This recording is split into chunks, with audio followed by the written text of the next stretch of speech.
Next हमारे पास आता है रिलेटिव एटॉमिक मास। जो टर्म रिलेटिव है इसका मतलब होता है रेशो या कंपैरिजन। फर्स्ट थिंग ये आती है कि हम रिलेटिव एटॉमिक मास यानी कंपेयर करके ही मास को क्यों फाइंड कर रहे हैं, हम एक्चुअल मास क्यों नहीं फाइंड करते। तो फर्स्ट रीज़न ये है कि एटम होते ही क्या है, काफ़ी ज़्यादा स्मॉल होते हैं कि हम उसका डायरेक्टली मास मेजर नहीं कर सकते। तो साइंटिस्ट ने क्या किया, एक स्टैंडर्ड बनाया। स्टैंडर्ड जो है हमारे पास वो कार्बन 12 है। उसके साथ साइंटिस्ट ने डिफरेंट एटम्स को कंपेयर किया। कार्बन 12 की जो वैल्यू है उसको असाइन की गई, उसे 12 AMU वैल्यू असाइन की गई। अब आप कह रहे होंगे कि ये 12 AMU कहाँ से आया, तो इसको मेजर किया गया यूजिंग मास स्पेक्ट्रोमीटर। अब डेफिनेशन की बात करें तो रिलेटिव एटॉमिक मास हम कहेंगे mass of an atom of an element relative to the 1/12 of mass of carbon 12 atom. तो हम क्या करते हैं, कंपेयर करते हैं 1/12 of mass of carbon 12 atom के।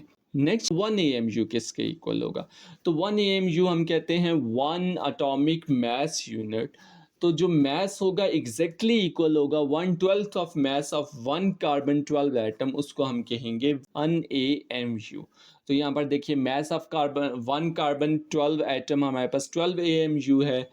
1 AMU फाइंड करेंगे तो राइट हैंड साइड पे मल्टीप्लाई हो रहा है तो 12 वहाँ पर जाकर डिवाइड हो जाएगा, तो 1 AMU हमारे पास आ जाएगा mass of 1 atom of carbon 12 divided by 12। तो ये हमारे पास 1 AMU की वैल्यू आ जाएगी। एग्जाम्पल देख लेते हैं एक relative atomic mass of hydrogen की। तो जो हाइड्रोजन एटम है वो 8.40% एज मैसिव है एज स्टैंडर्ड कार्बन 12 एटम के। तो इसका रिलेटिव एटॉमिक मास क्या हो जाएगा, हमें पता है परसेंट का मतलब क्या होता है, डिवाइडेड 1/100 होता है। तो 440 डिवाइडेड बाय 100 हो जाएगा, मल्टीप्लाई बाय 12 AMU करेंगे क्योंकि हम किसके साथ कंपेयर कर रहे हैं, हम इसे मास ऑफ कार्बन एटम के साथ हम क्या करेंगे, कंपेयर करेंगे। तो ये हमारे पास आंसर आ जाएगा 1.008 AMU। ये कुछ एलिमेंट्स हैं जिनके रिलेटिव एटॉमिक मास हैं। वैसे तो आपको गिवन होते हैं पीरियोडिक टेबल में, लेकिन इनको याद कर लेना बेटर है, मोस्ट कॉमन है। हाइड्रोजन का 1 AMU होता है, नाइट्रोजन का 14 AMU रिलेटिव एटॉमिक मास है, ऑक्सीजन का 16 AMU है, सोडियम का 23 AMU है, एल्यूमिनियम का 27 AMU है, सल्फर का 32 AMU है, क्लोरीन का 35.5 AMU है, और हमारे पास आयरन Fe का है 56 AMU। तो इनको आप क्या कर लीजिएगा, याद कर लीजिएगा। Determination of relative atomic mass. Relative atomic मास को डिटरमिन करने के लिए आइसोटोप का इसमें क्या रोल है। तो यहाँ पर देखें, आपको कार्बन के 3 जो आइसोटोप्स हैं वो नज़र आ रहे हैं, कार्बन 12, कार्बन 13 और कार्बन 14।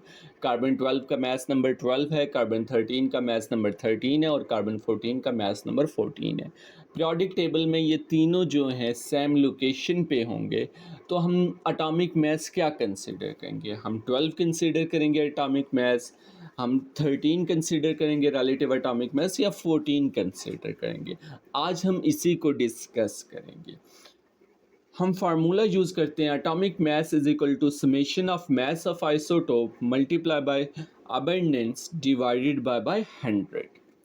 हमारे पास relative atomic mass is equal to mass of first isotope multiply by abundance of first isotope plus mass of second isotope multiply by abundance of second isotope plus so on. जितने isotopes होंगे उनके मास को उनके abundance के साथ multiply करेंगे और सम करते जाएंगे। डिवाइड हम करने हैं 100 के साथ। Let's consider example of isotopes of carbon. तो कार्बन 12 है, कार्बन 13 है, कार्बन 14 है। कार्बन 12 का मास नंबर हमारे पास 12 है, अबेंडेंस 98.8%। कार्बन 13 का मास नंबर 13 है और अबेंडेंस 1.1%।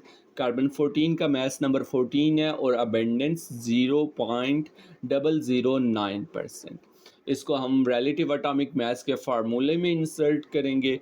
तो relative atomic mass is equal आ जाएगा 12 multiply by 98.8 plus 13 multiply by 1.1 plus 14 multiply by 0.009 divided by 100।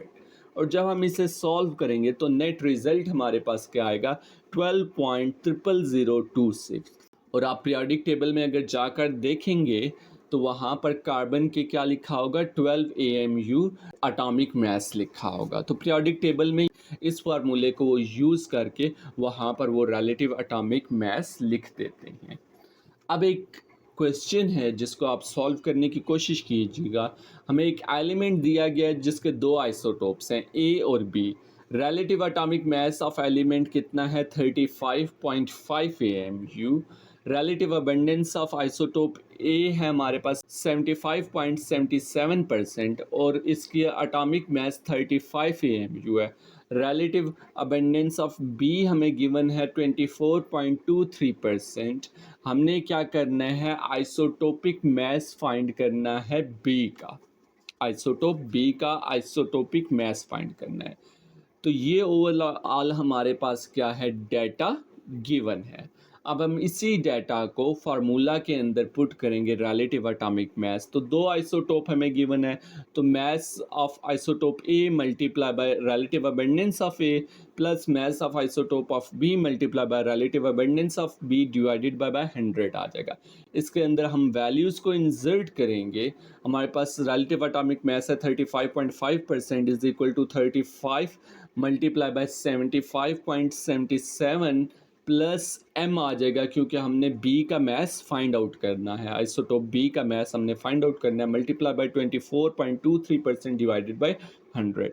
फिर हम रीअरेंज करके इसको सॉल्व करेंगे तो हमारे पास मास आ जाएगा 37.06 AMU।